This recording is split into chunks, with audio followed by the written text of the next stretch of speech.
بەچیە پێویستی بە سەرفکردنی کاتە. ئەگەر تۆ توانیتت ئەم کاتە کەمەوە بکەی بۆ ئەم بزنسەی کە ئەنجامی ئەیت، یاخود ئەم کاتت کەمەوە بکەی بۆ ئەو چالاکی کە تۆ ئەنجامی ئەیت، کەواتە چی لەسەر کەمەکاتەوە؟ کەواتە تێچوون لەسەر کەمەکاتەوە، کەواتە ئەبێ ئەو کاتە بدۆزیتەوە بە شێوازێک لە شێوازەکان کە باشترین کاتە بۆ باشترین چالاکی. کەواتە چۆن ئێستا هەموو پرۆژەیەکی اقتصادی یاخود هەموو پرۆژەیەکی بازرگانی کە جێبەجێ ئەەکەی ئەبێ لە ئیکۆنۆمیا خوێندە بێتان، هەموو پرۆژەیەک دراسە جەدوای خۆی هەیە. مەسەڵەن ئەم دراسە جەدوایە چییە؟ ئەم دراسە جەدوای ئەوەیە کە ئایا تێچووی ئەم پرۆژەیە چەنە، ئایا تێچووی ئەم پرۆژەیە چۆنە و ئایا قازانجی ئەم پرۆژەیە چۆنە. کەواتە هەم تێچوونەکەت بۆ دەرەکەوێت لە دراسە جەدوای پرۆژەیە و هەم قازانجەکەشی بۆ دەرەکەوێت. و لەگەڵ هەموو ئەمانەشە دراسە جەدوای لایەنێکی تایبەت کردووە بە چی؟ لایەنێکی تایبەت کردووە بە سەرفکردنی کات بۆ پرۆژەکان. ئایا ئەم پرۆژە بە 2 مانگ تەواو بێ، ئایا ئەم پرۆژە بە 4 مانگ تەواو بێ، ئایا ئەم پرۆژە بە چەندێک تەواو بێ، بۆ ئەوەی کە تۆ چی لەبەر چاو ڕوون بێ، بۆ ئەوەی کە تۆ لەبەر چاو دڕون بێ، ئایا چەندێک کاتی پێویستە لە پێناو ئەوەیە لە بەرامبەرە چەندێک پارەی پێویستە. کەواتە تۆ باشترین دۆخ چییە؟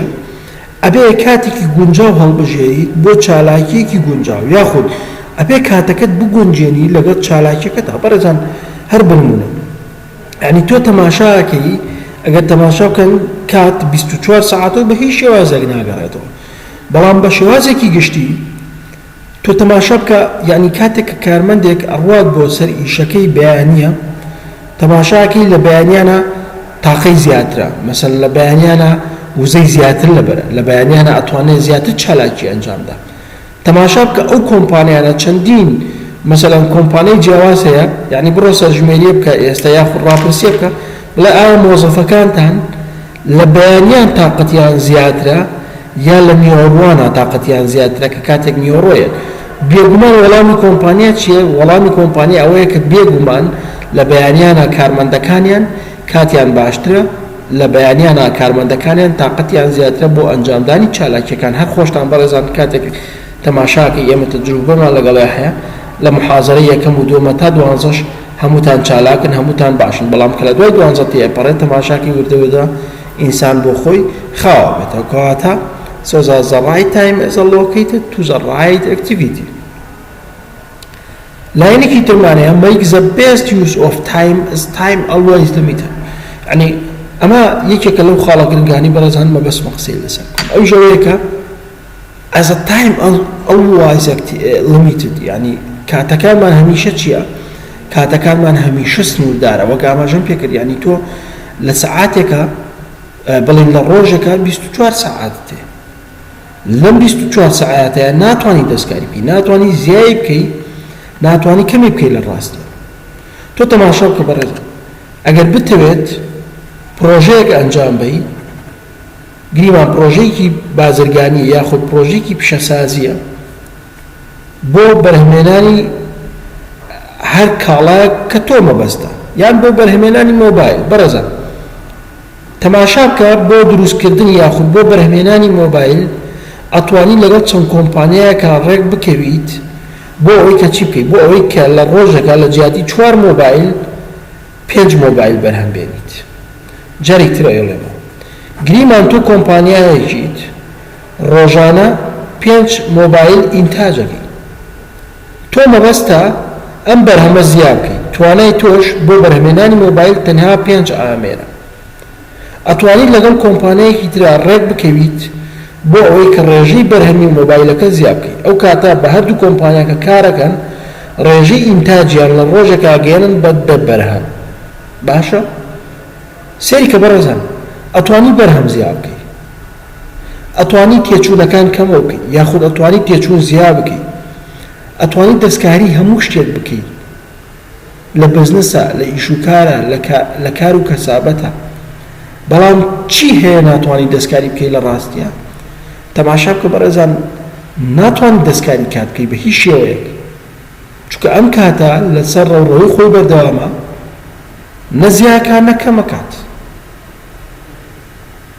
کەواتە تۆ چۆن ئەبێ ئەم کاتانەت ڕێک بخەیت و چۆن ئەبێ پلان بۆ ئەم کاتانەت دابنیت لە پێناو چیە لە پێناو ئیستیغلالکردنی ئەو ئامانجی کە تۆ هەتا بۆ ئەوەی بۆ ئامانجە دیاریکراوە بگەی کە تۆ مەبەستە کەواتە چیەکەی making the best use of time کەواتە باشترین کات دروستەکەی بۆچی بۆ هەموو چالاکیەکانی کە تۆ خۆت هەتا یعنی ئایا بۆ سەعیکردنە ئایا بۆ دراستە ئایا بۆ هەر شتێکە بەڕێزان طبعا من هەمیشە ئێڵام یەکێک لەو کێشە گەورانی کە لەم وڵاتی ئێمە هەیە بە تایبەتی لە هەرێمی کوردستان و لە عێراقشە ئەوەیە کە بەس کات زۆرە یعنی تەماشاکەی هەر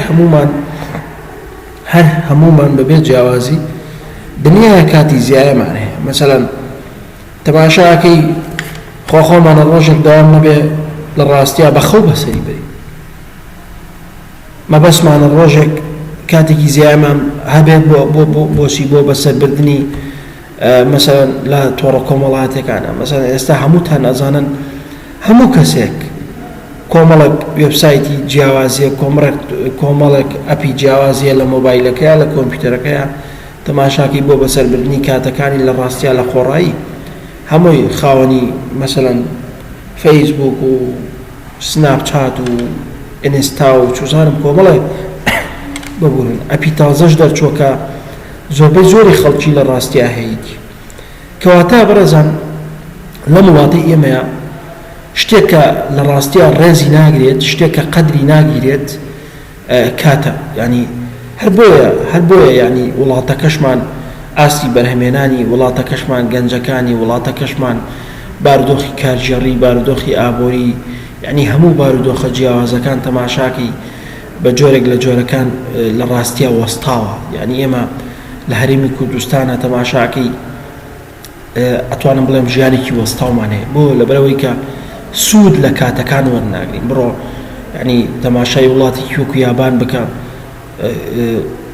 ینی مۆزەفێک یاخود فەرمانبەرێک لە کۆمپانیاکە لە دامەزراوەیەکی حکومیا کار بکات لە شەو ڕۆژەکە 4 بۆ 5 سەعات تەسەوور کە 4 بۆ 5 سەعات فەرمانبەرێک ئەخەوێت لە وڵاتی یابانە ینی وڵاتی یابانێکێکە لە وڵاتانی کە ئێستا ئەمڕۆ خۆتان نەزانن بلۆکێکی ئابووری گەورەیە ینی بۆ بە بلۆکێکی تەکنەلۆژی گەورە بۆ بە بلۆکێکی کارگەڕی گەورە لە هەموو عالەمە و زۆرترین بەرهەمەکانیشی لە بازاڕەکانە ینی ئەم دەوڵەتە بەچی پێشکەوتووە تەماشاکەی ئەم دەوڵەتە سێری خەڵکەکەی بکە هەمووی مەشغوڵە ئەم دەوڵەتە ینی بڕۆ بە دوایە بگەڕێ ینی خەڵکی وایە لە یابانە 3 کاتژمێر لە 24 ساعات ئاخەوێ بەلاتانەوە سیر نەبێ بڕۆن سێژ بکەن تەسەوور کە ئەگەر بۆسێک یاخود ئەگەر سوپەرڤایزەرێک بە کارمەندێک یا بە کرێکارێک بڕۆ تۆ پشوو بە ئەم کرێکارە بە ئیهانەیە زانێ بۆ سەرخۆی پێی وایە کە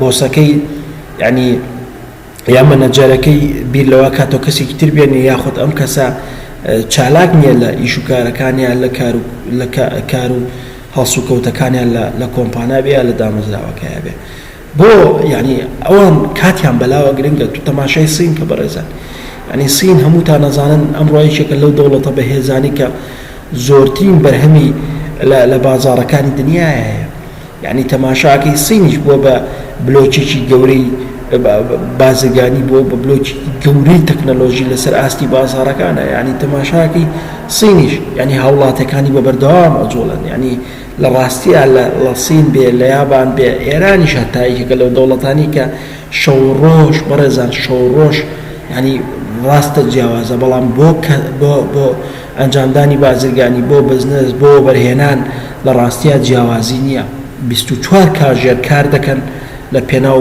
پێشخستنی وڵاتەکانە لە پێناو گەشەپێدانی بازاڕەکانە لە پێناو گەشەپێدانی ئابووری و لە پێناو گەشەپێدانی سیستەمە کارگێڕی و دارایەکانیانە لەو دەوڵەتە کەواتە ئەمە جیاوازیکی زۆر گەورەیە بەڕێزان من ینی ئەتوانم بڵێم ئەوە ئەگەر تۆ ویستت سەیری ژیانی ستانداردی هەر دەوڵەتێک بکەی ئەگەر تۆ ویستت سەیری ژیانی ستانداردی هەر میلەتێک بکەی هەر نەتەوەیەک بکەی بڕۆ سەیری ژیانی خەڵکەکەی بکە ئایا ئەم خەڵکەی چۆن ژیانیان بەسەر ئەبن تۆ تەماشا بکە ینی بەداخەوە لە هەرێمی کوردستان ئێمە خاوەنی هەزاران گەنجین ساڵانە مەسەلەن جامیعەکانمان تەواوەکەن، مەحەدەکان تەواوەکەن، هەر هەمووی تەواوەکەن.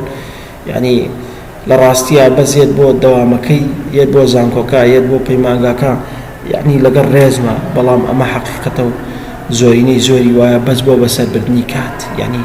یعنی بۆ کاتی خۆت بەسەر ئەبەی بەخۆڕایی، یعنی تۆ بۆ ئەبێت کارێکی وا بکەی ئەم هەموو کاتە گرنگە لە دەست بچێت. ئیستیغلالی نەکەی بۆ فێربوونی زمانێک، ئیستیغلالی نەکەی بۆ فێربوونی بزنسێک، ئیستیغلالی نەکەی بۆ خولێکی تایبەت